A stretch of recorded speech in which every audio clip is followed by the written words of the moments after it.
Good morning, everyone. Sally with Disabled Advantage here with us on our morning walk. I've got him in just a loose leash, relaxed walk. I'm not putting him in a formal command this morning because I don't really feel like maintaining it and keeping an eye on it, quite frankly. And we did a training walk last night, so I usually like to alternate what I do with him in between walks. Tonight we might do a little bit more of a structured walk because we're going to be walking with his dog friend, who he tends to be a little more happy and squirrely around. But we might also take an off-leash walk and let both dogs be off-leash. Got a whole day to decide between now and then. Good boy. It's a mostly beautiful day today. I don't want to sound like a weather person, but we've got east and northeast wind, and it's about 56 degrees outside. So for the CRPS brain, it's cold, and I'm walking towards the east, so there is no point during this walk when the wind is not going to be basically just blasting me in the face. So that's a little unfortunate, but it's okay. We make it work. So one of the things I wanted to do was try and cover, I know people are moving away from doing a lot of reading blog posts and doing more video stuff. And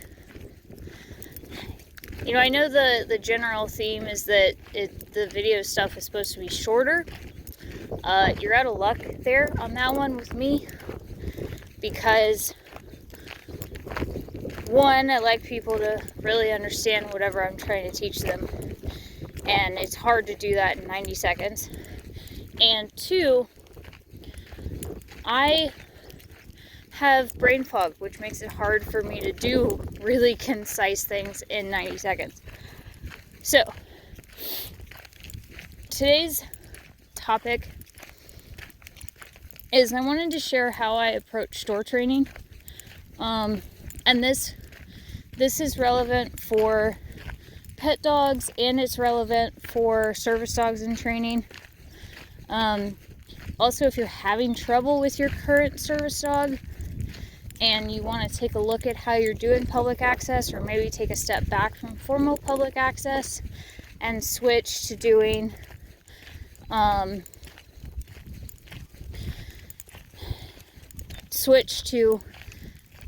really doing focused training in public for a little bit to help your service dogs sort their stuff out, this advice may be helpful. Austin just got spooked by a bird in the bushes, but it's fine. He spooked for about a second and then moved on like nothing happened. Okay. So, Austin, it's very difficult to continue my train of thought when you do random stuff. Stores, right? Okay, so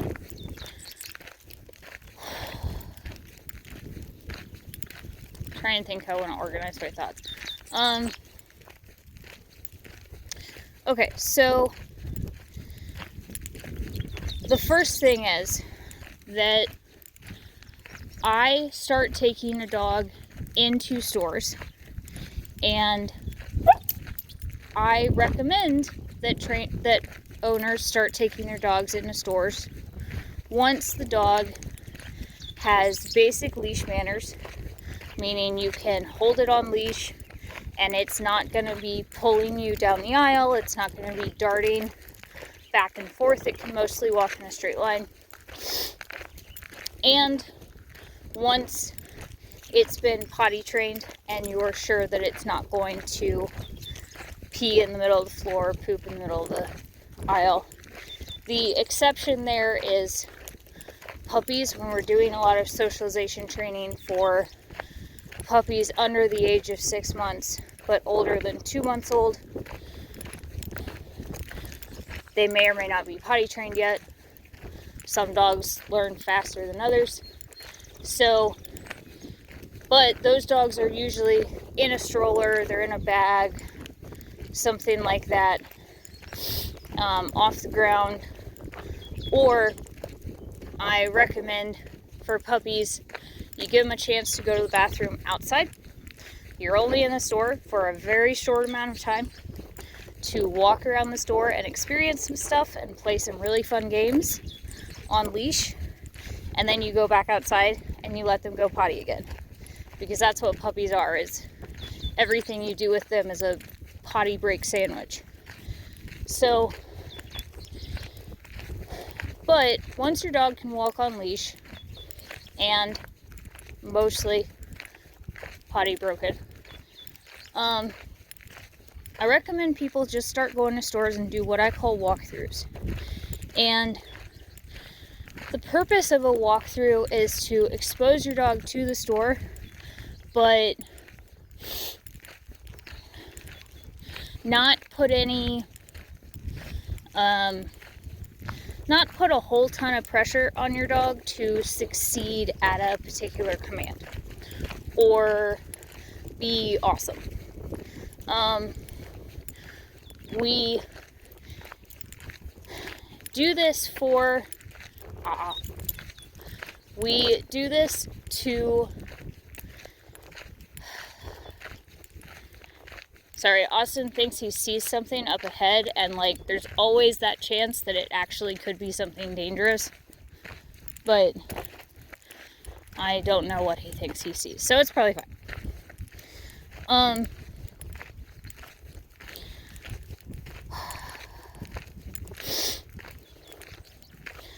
So the point of a store walkthrough, is you're in there for about 5 minutes or less, and it's just to do exactly what it sounds like. You go in the store, you walk up and down the aisles. If you know there's an aisle that's going to be really, really hard for your dog, you maybe do that, but maybe you do it on a day when there's not going to be a ton of people in the store. So you do it on an easier store day. And then at the end, you do a simple exist exercise where you sit inside the store somewhere if there are benches, or you sit outside the store if there are benches. And you just let your dog absorb the environment. The stakes are really low for your dog. The standards are pretty low. It's just stay on leash, walk in a mostly straight line, stay close to me, don't go to the bathroom in here, don't be chaotic. And it gives your dog a chance to experience the store, but with lower standards. Lower expectations being placed on them. But the second part of that is that when you first start taking your dog to stores, so let's use the example of a pet store. Once you begin taking your dog to the pet store, one of the worst possible days, you could decide, you know what, I'm going to start taking my dog into stores, we're going to work on leash manners, and we're going to expose them to what stores are like. One of the worst possible days you could do that are Saturdays. Because most places, Saturdays are adoption days. And even if they are not adoption event days, they are still, hey, it's Saturday, let's everybody take their dog to the pet store day. And it's madhouse. You're going to be very hard pressed to be able to get in the door without being passed by or bombarded by dogs who are not under control and are very stressed out about how much is going on in there. It's going to be very difficult to find a quiet aisle to yourself to work on getting your dog's attention and doing a small on-leash confidence game. It's not a good idea. And the same goes for training nights. So if you go to your local pet store and they have training classes in their store, good boy, then that also is likely to be kind of a stressful night to try and take your dog into that store for the first or second time. Now, third, fourth, fine, but first or second, you want to aim for the first few times you take a dog to a new store. You want to try and pick a day that is quieter, where there are fewer people, and that might be a specific day, it might be a specific time. I don't know exactly what to tell you because all stores are different and all places are different. But the reason is, every time you take your dog into a store, again, training a service dog or training a pet dog, every time you take a dog into a store and you're having to split your focus between your dog, your own body, if you live with a chronic illness, and the external stimuli. So that's 3 things that are vying for your attention. And when we're training our dog how to be in stores or how to one day work in stores, we have to be focused on them every time we take them in a store, every time we take them someplace public. For the initial few months, the focus is them. The focus is not errands. The focus is not, necessarily meeting up with people. If you are going to meet up with people, it's people who understand that your focus is a little bit on them and mostly on your dog. And the reason for that is that you have to be mentally present enough to be able to correct your dog, guide your dog, show them how you want them to behave, and be able to follow through on what you're asking them to do. And right off the bat, again, assuming you live with a chronic illness, right off the bat, there are always going to be 3 things. Okay, I know there's 4 fingers, but 3 things that are demanding your attention and that are distracting. And you have to be able to sort through those to prioritize what your dog is doing so that you make sure that they're learning the right things.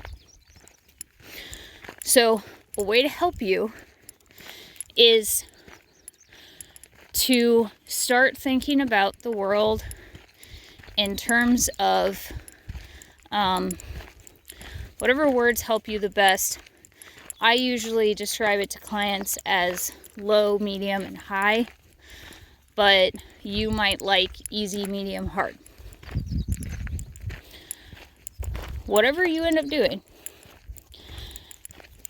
this needs to be what guides you as you train your dog in stores. So for us, we go to Tractor Supply, Orscheln's, etc. type stores a lot because we live in farm country and that's just a staple store that we go to. So that was one of the first stores that we took both Robbie and Austin to train in, and it became a store that we went into weekly. And so very quickly this store became an easy store. And so the next way to challenge the dog was to take the easy store and make it a medium hard store by going on a different day or a different time when the store was likely to be busier, and pick times that we knew were going to be busier, like spring when they have chicks and ducks and rabbits out, and work on training around those specific things. And please understand that even still, I am greatly simplifying how I teach store training, because I typically, when I work with a client, we talk about how it pertains to them specifically. We come up with easy stores for them. And it's easy stores that are stores that you're going to go to often, but it's also stores that your brain is really familiar with the noises and the distractions and the sensory environment. And so it's going to be an easier store for you personally. When you start training your dog, so you got a puppy or you got a new dog, you're training your dog, all stores start out as hard. Most distractions start out as medium or high distractions. There are some distractions that right out the gate start out as low distractions, but not many. Part of the point of training is to take things that are hard and train them down to easy. But when you start, everything is harder, everything is more exciting, everything's super distracting. So when we start, we need to pair the expectation level so that it makes it easier for our dogs to succeed. And again, I am not talking about training or rehabbing reactive or aggressive dogs. I am talking about taking a dog and trying to teach it advanced training so that it can learn how to live with someone who has a chronic illness and not make our lives worse, be it pet dog or service dog. So I'm talking about, being a chill dog, but also obedience and possibly eventually being able to do tasks in stores.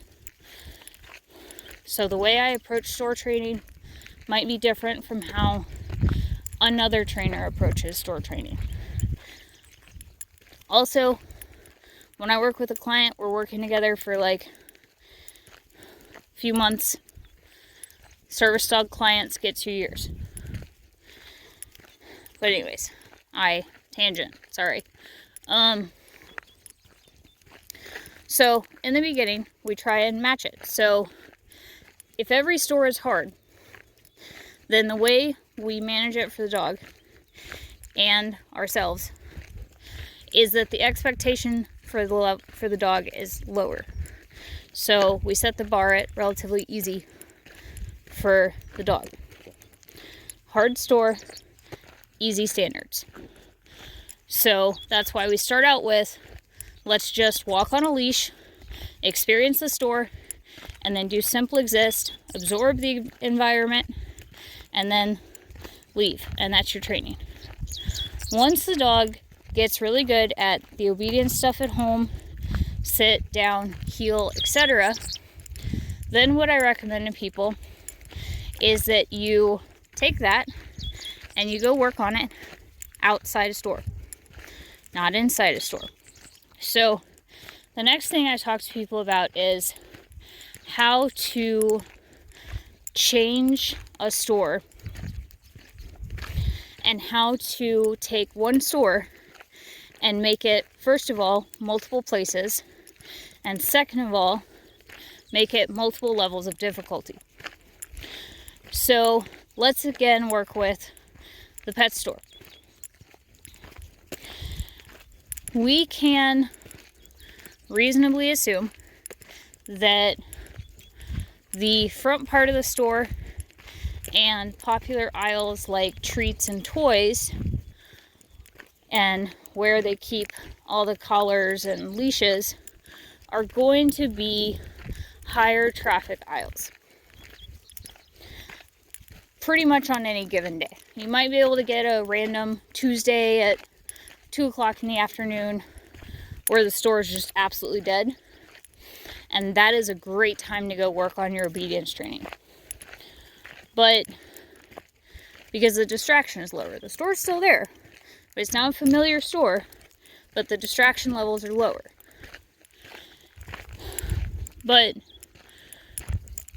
all stores, if you learn to pay attention to the flow of the store, have sections that are always busier, always moderately busy, and there are always aisles that have practically no one in them. And it's not that there's nothing in those aisles, it's just that those aisles don't get used as often, or they're not as popular. Maybe it's items that people don't need regularly, and so there's fewer people back there. Sorry, I have to hold my different. I'm getting pretty tired. So when you start thinking about training your dog in a store, I want you to start to draw a picture in your mind of how you're going to break up a store. Up until now, stores have just been stores. But if you're able to break the pet store up into outside the store, and then the busy parts of the store as being hard, and the other aisles, like maybe the cat aisles or the reptile aisles, as being medium, where there might be some people, or your dog can see the people and see the dogs on the other side of the store, but they're not right up in your bubble, as being medium level of difficulty. And then usually the outer edges or the back of the store is where it's the quietest. Lowest traffic, quietest section of the store. And it's not, it all changes depending on what store you're in. Like, this is a very flexible model, but it is possible to break a store into essentially 4 places. Outside the store, by the store entrance, but off to the side. Busiest part of the store is going to be highest distraction for your dog and hardest challenge for your dog to do things they are learning. So even if they're fantastic at sit and down and heel at home, as soon as you take them away from home, the level of difficulty is changing for your dog. So when you first start teaching your dog that they're capable of doing sit, down, and heel in a store, you don't necessarily want to go to the hardest area of the store. You want to pick the back of the store or outside the storefront. The reason for that is that it's going to give your dog a chance to experience some distractions, but you've typically got more room to work with your dog, and you are less likely to have people just right up in your space, which makes the distraction a little bit lower. It's still there, your dog knows it's there, but it's not right up in their space, and it makes the challenge a little bit easier. Your dog will be better at focusing on working on these commands with you, learning that they're capable, and then the next time you go, you try it in a slightly harder aisle, and then a harder aisle, and you work your way up to them being able to do the commands in the high distraction, busy areas. But you don't do that right out the gate, because if you try to do that right out the gate, more than likely, your dog is going to have a really hard time succeeding at it, which, yes, more opportunities to show them what to do and what's expected of them, but some dogs might lose confidence. You're going to get frustrated because your dog's not going to be paying attention to you, and it's just more stressful. And remember, your environment, your chronic illness, and the dog. 3 things you're always trying to juggle. Now, when you add, I'm going to do specific training, like sitting down and heel, or focus on training a specific task in this store. Awesome, heel. Good. When you add a specific focus to your mission, you now have 4 things that your brain is trying to keep a hold of. You have the basic of your dog. How is my dog doing? How is my dog behaving? Is this too easy? Is this too hard? Whatever. You have your chronic illness. You have the environment you're in. But now you have the fourth thing of remembering what you want sit, down, and heel to look like, or what you want the task to look like, what you're trying to achieve with your dog. And then how do I make that happen? And how do I work through mistakes or problems that we're having in this store? And so now you're juggling four things. And so that's why I stress the importance of, let's not rush training. Let's take it slow. Let's take our time to make sure we get it right. Because when you're juggling that many things, it does get a lot harder. And people with chronic illnesses that have brain fog do have a very real situation where the more we get stressed out, the more we get overwhelmed, the worse our brain fog gets. And so I've had numerous occasions where I've been in an aisle. Hold on, I've got a car passing.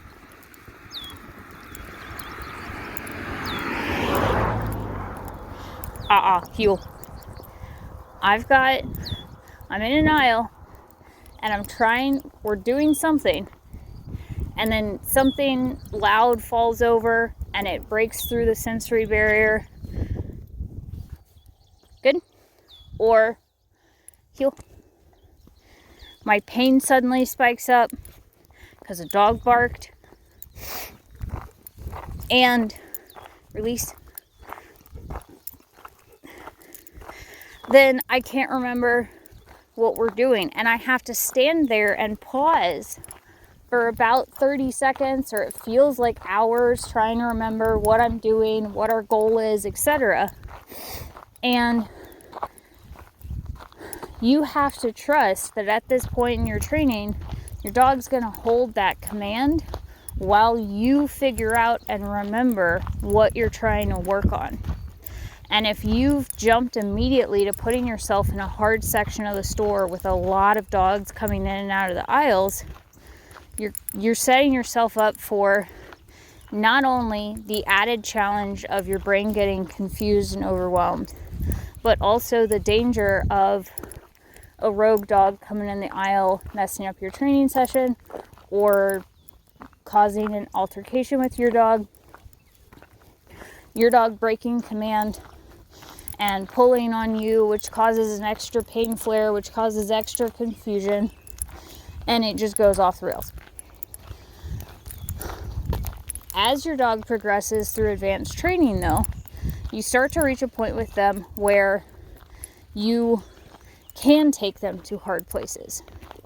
And they have the skill and the knowledge and the training to back up how to behave, how to handle distraction, how to focus on you in any environment. And then you can take them to high challenge events like the rodeo or the fair, and your primary focus is enjoying yourself and having fun with your dog. And maybe you do, hi bunnies, maybe you do a little bit of training in the store or in the event, but it doesn't feel like training. It's just life. It's asking your dog to sit in a checkout line and they do it. It's asking your dog to lay down beside the bleachers and hang out with you and they do it. Release. It's not this hard act anymore. It's not as big of a challenge as it once was. It's just living with your dog. But the way we get there is by giving our dogs the chance to learn what's expected of them and to learn how to do these hard things in a variety of stores. If we just, when I was a kid, I had kind of an old school swim teacher for a little bit, and his method was, we're just gonna push you off the diving board into the deep end, and hopefully you'll start swimming. And I did, and it was fine, but it was very overwhelming and kind of unnecessary. And when you bring home your new dog, or you bring home your new dog, or you take out your, we passed obedience class in the obedience ring, and so I'm gonna go to the mall on Saturday and work on my service dogs training skills because they passed in this one location. You're just gonna set yourself up for a ton of frustration, and your dog's not gonna do great. You're gonna doubt yourself, you're gonna lose confidence yourself, and you're also going to inadvertently make it to where you don't actually want to go places because you know the environment is so hard for your chronic illness and that your dog is going to be a struggle. And so then you avoid training in public, and then you have a dog who cannot focus on you in public. It's super important to remember that just because your dog can do something at the trainer's house, in the obedience ring, in your yard, or in your house, it does not mean that they can do it in the grocery store. It does not mean that they can do it in the grocery store across town. It does not mean that they can do it in the mall.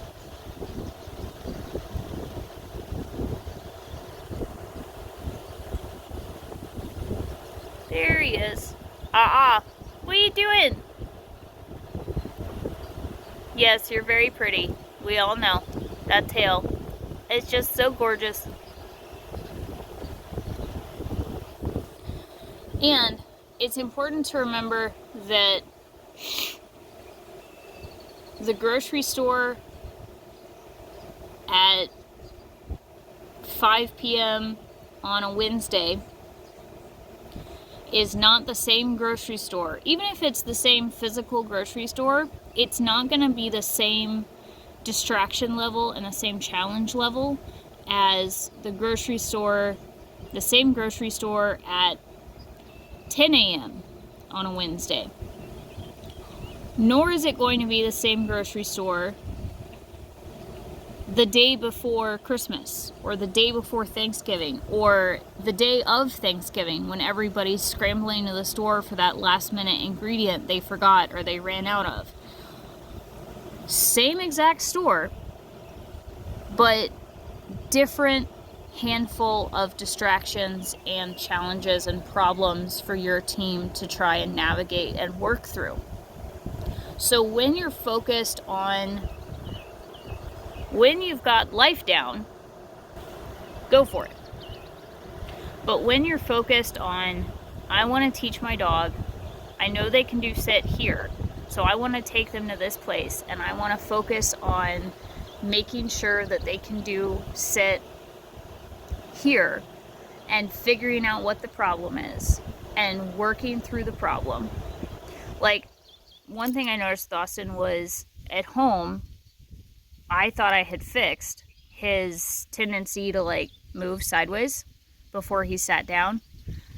And then we went into town and I was working on sit in a quiet aisle, and he was doing it again. But this time he would run up against the aisle and he'd knock stuff off the shelf. And so that was a sign to me that no, that problem was actually not fixed. I needed to focus on it more.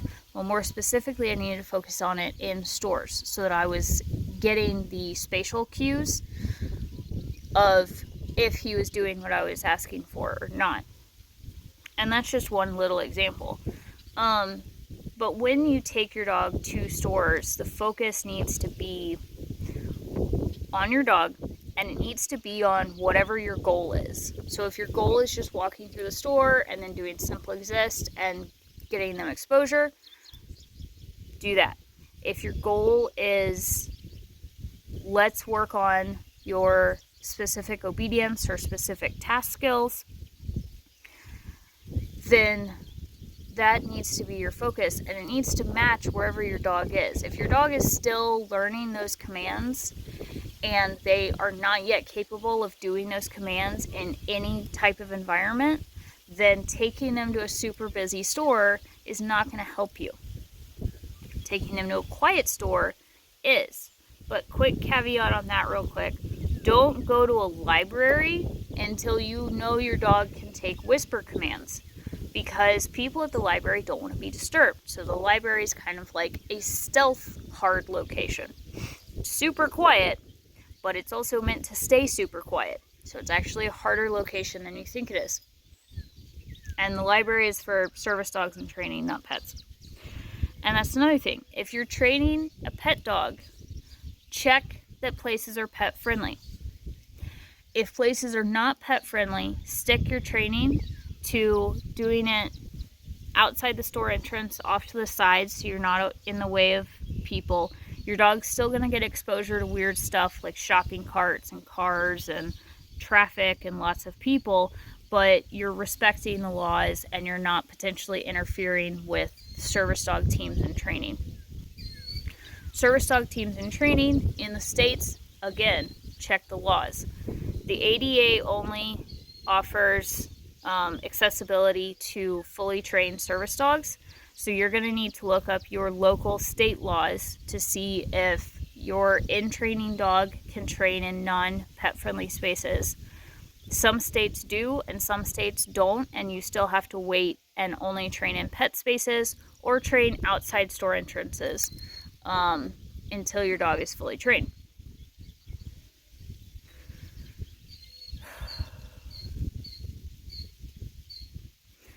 The park is another one that's kind of deceptive.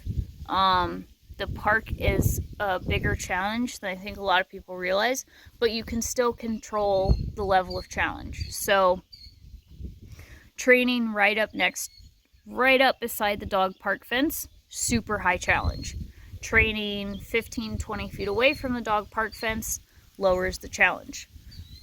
Training while you're on the walking path with other people, higher challenge. Picking a section of the park that's near a walking path, but not right up in it, to work on heel patterns, commands, whatever, lowers the challenge. So you have a lot more flexibility and a lot more control over your dog's learning environment than you necessarily think you do. He looks very peaceful and relaxed in his yard. You have a lot more control over going out and training with your dog than you think you do. You also don't have to be someplace for 45 minutes for your dog to gain something from it. You can train in a store for 5 minutes and then leave, and your dog will still have gained something from that experience.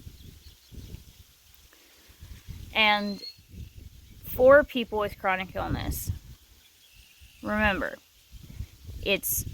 you're splitting your focus between your dog, whatever your goal is with your dog. So 1, your dog. 2, whatever your goal is with your dog that day. 3, your chronic illness and whatever shenanigans it throws out. And 4, your environment. And that is a lot to split your focus on. So even if your dog is ready for a harder challenge, but you wake up and it's a day where you just need an easier challenge, go to the easier place. Succeed. Feel good about your team.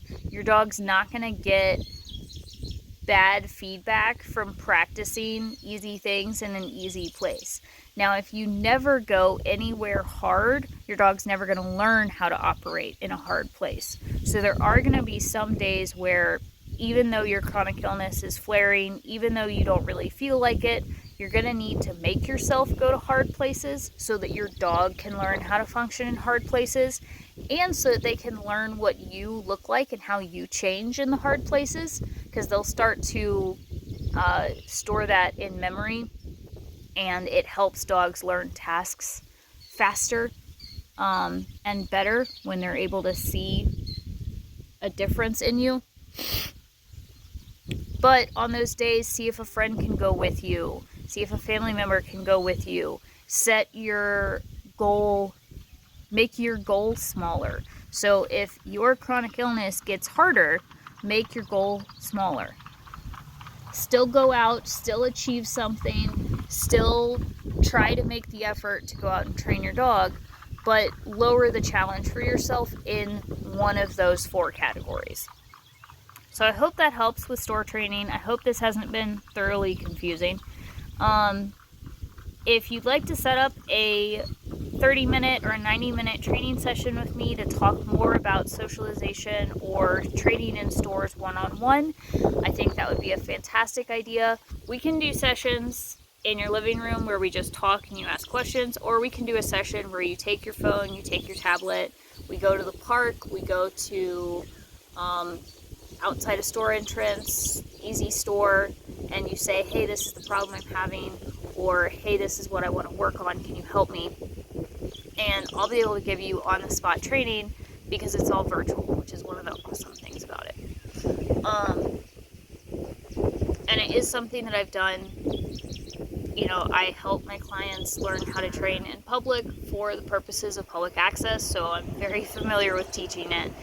And one of my other one-on-one clients, her primary focus was socialization. So all we did was talk about how to view a store, how to see the challenges that your dog sees, how to make things easier or harder, how to control your environment a little bit better, how to tackle specific challenges, and how to prepare for specific events like a vacation trip. So if you're looking for a little extra help with your public access training or teaching your pet dog how to go into stores and not be chaotic, sign up for a 30 or 90-minute training session with me. Thanks for watching our walk and then sitting on the porch. Hope you guys have a decent day or an okay day with your pet.